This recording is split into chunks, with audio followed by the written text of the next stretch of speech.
if you're experiencing controller drift in The Sims 4, you can enable a setting to help mitigate the issue. Follow these steps to adjust your game settings accordingly.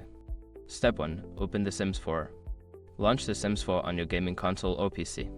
Ensure that your controller is connected and functioning properly before proceeding. Step 2. Access game options.